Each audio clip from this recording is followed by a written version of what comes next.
I would like to see Cormier get that win over Jones before he ends his career, because he's getting older. He's not going to be doing. I don't think he's going to be doing this too much longer. DC? Mm-hmm. Yeah. But another part of me wants Jones to beat him, so that we can have Gustafsson versus Jones Part 2 for the belt. You know what? Gustafsson Jones was.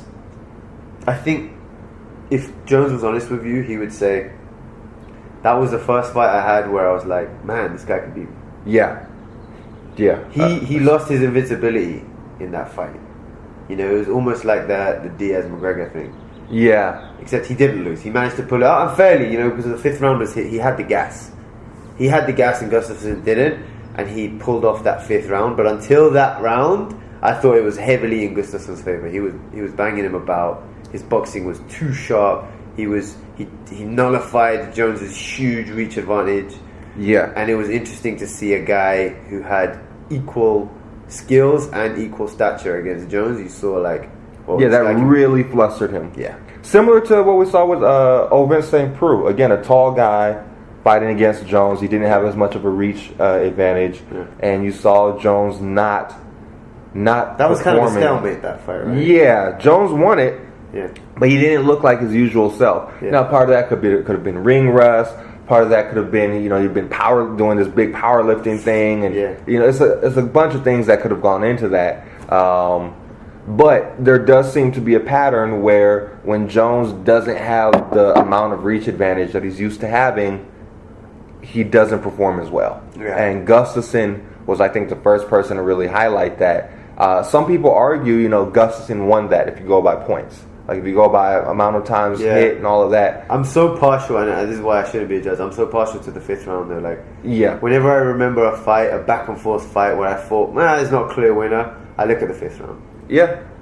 Because it's just that's where you finish the fight. That's where we put it. So we can be tied through the whole fight, but if at the end, it's kind of who looks like they're about to be knocked out. Yeah. And Although to be fair, I don't think Jones was actually about to. I don't think Gustafsson was ever in danger of actually being finished. But he just faded away in that last round. He was just too tired. He shot his wad, and Jones came back strong. So he did. But point being, there was no real clear winner in that fight, and I think if Gustafsson on a good day and Jones is on a bad day, then it could be a very bad day for Jones. Well, remember, Jones took that fight after it was a week or a weekend of coking out and just complete partying. He didn't train very much. Or the Gustafsson. Oh, said he he barely, if at all, trained for that fight. Interesting. He was coking out. But that's his problem. Yeah, it is. That's his problem. That's part of the fight. You want to. To me, that shows mental weakness. If you're not willing to get in the gym and you're willing to, and you want to do drugs and get high, that is mental weakness to me. Mm-hmm. You're not able to maintain intensity, and it's almost kind of a little bit like maybe you have a little excuse for losing. Well, he said that he actually had. Did you see the interview he did with Joe Rogan on Joe Rogan's podcast? No, dude, it's too long, man. It's 3 hours. Well, he was on Joe Rogan's podcast, and that was one of the things that he said is before every fight, he goes out and he has these party binges so that if he loses, he can it wasn't really me who lost. It was the side effects of me partying. Up to it, because that's the type of stuff that people do, and it's good that he and fighters do it all the time, and it's good that he was just honest about it. If we get a Gustafsson Bones Part 2, who you got on that?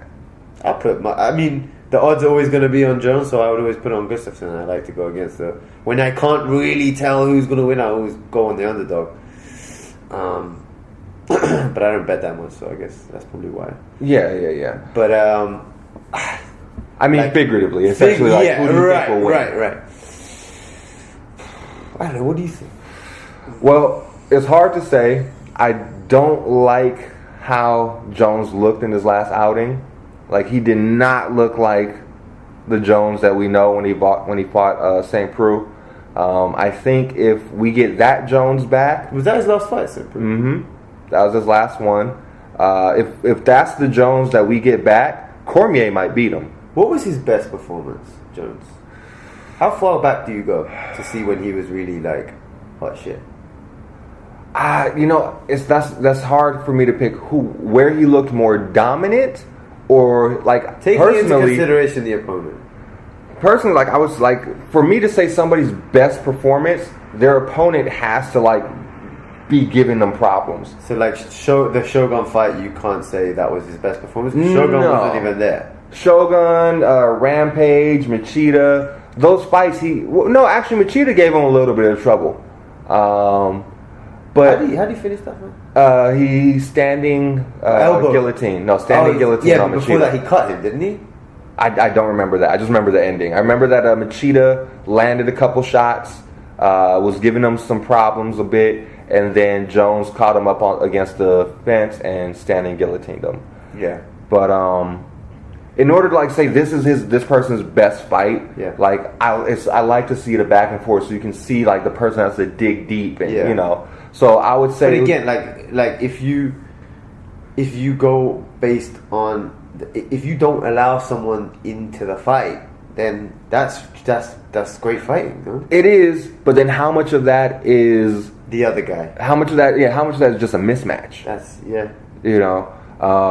it could be. Like I agree with you. Like the Shogun was completely dominant when he took the title for the first time. Mm-hmm. It was completely dominant, but Shogun wasn't even there, so I can't say that's his best fight. But there are fights that he destroyed people just because he was that good. Honestly, like when he was fighting guys like Stephan Bonner, he was amazing just because of the sheer dexterity of attacks. The weapons in his arsenal was crazy. I don't think anyone's seen that. Like a young dude throwing spinning back elbows, suplexing. Who the fuck suplexes? Still to this day, he suplexes people, and he was a heavyweight. He literally picked Stephan Bonner out from behind and dumped him on the back of his head. That's true. But I think over time, Jones has not gotten better. I don't know about that.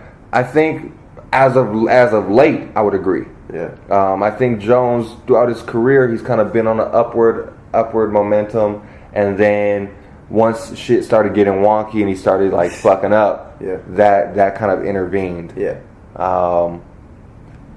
I think he preferred, like many guys, he preferred the thrill of the chase. Yeah. Than being champion. That's true. And it's a heavy crown, man. Being champion is a heavy load. I understand it. There's a big difference between defending your title and going after the title. And you see it with a lot of guys, and just in life in general, just male psychology. It seems to be like, you know, it's like when you're trying to chase a chick, like you love her so much until she's yours, right? Well, that's a thing. I forgot what they called it, but basically they did a study where like they would have people plan a party, let's say, or plan a trip or whatever the thing that they're trying to do, and it was the pursuit of the event that brought them happiness. Yeah. And once the event was there or had just finished, like a mild depression set in of like, oh well, now I got it. Yeah. Well, what do I do now? Yeah. You know. Yeah. So I could see that. I could see where there could be some of that within the being champion and kind of maintaining that, as well as the pressure of holding that position. Yeah.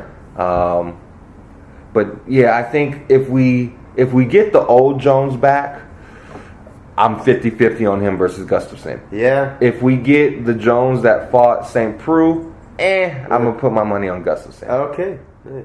Yes, sir. Yes, sir.